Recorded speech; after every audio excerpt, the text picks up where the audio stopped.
Cancer Healer Center, a new beginning. Champions ट्रॉफीत भारताचा पाकिस्तानवर दणदणीत विजय। भारताने पाकिस्तानला 6 विकेटने नमवलं। विराट कोहलीची नाबाद शतकी खेळी। भारताचा उपांत्य फेरीतील प्रवेश निश्चित। भारताने चॅम्पियन्स ट्रॉफीत पाकिस्तानला नमवल्यानंतर देशभर जल्लोष। मुंबई, पुणे, नाशिकमध्ये रस्त्यावर एक चाहत्यांकडून सेलिब्रेशन।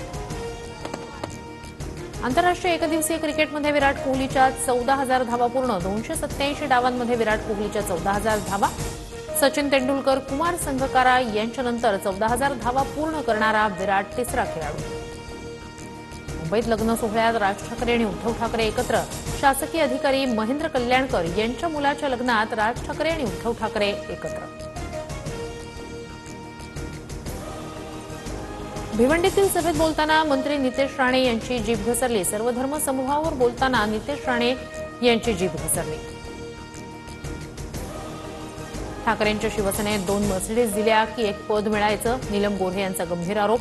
तर इतरांच्या बाबतीत असं घडल्याचं लोक सांगतात, मात्र मी कधीही पदासाठी पैसे दिले नाहीत। वक्तव्यानंतर नीलम गोऱ्हे यांच्याकडून सारवासारव।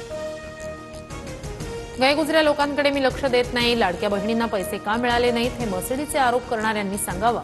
उद्धव ठाकरेंचा नीलम गोऱ्हेंवर पलटवार। मराठी साहित्य संमेलनाच्या व्यासपीठाचा राजकीय कारणासाठी वापर होऊ नये, संजय नाहर यांची प्रतिक्रिया। तर नीलम गोऱ्हेंच्या वक्तव्याशी आम्ही सहमत नाही, सहसंयोजकांची प्रतिक्रिया। गोऱ्हेंच्या वक्तव्यावरून साहित्य महामंडळानं माफी मागावी। संजय राऊतांचं अध्यक्ष उषा तांबे यांना खरमरीत पत्र। साहित्य संमेलनाचं राजकीय व्यासपीठ कुणी केलं, संजय राऊतांचा सवाल। नीलम गोऱ्हेंच्या वक्तव्यानंतर ठाकरेंची शिवसेना आक्रमक। ठाकरेंच्या शिवसेनेकडून पुण्यात गोऱ्हेंविरोधात आंदोलन, तर मुंबईतही गोऱ्हेंच्या निवासस्थानाबाहेर ठाकरेंच्या शिवसेनेचं आंदोलन।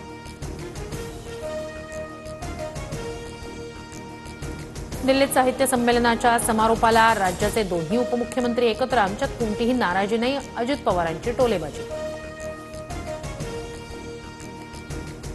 फडणवीसांच्या चेहऱ्याकडे बघून जनतेनं धनुष्यबाण आणि घड्याळाला मतदान केलं। भाजप आमदार सुरेश धस यांचं वक्तव्य।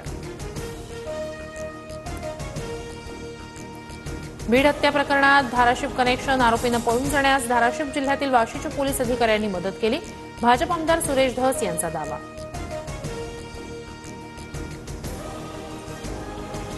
अजित पवार धनंजय मुंडेंचा राजीनामा घेण्याच्या मानसिकतेत, पण घोडं कुठं पेण खातंय ते कळत नाही। माजी मंत्री बबनराव घोलप यांचं वक्तव्य।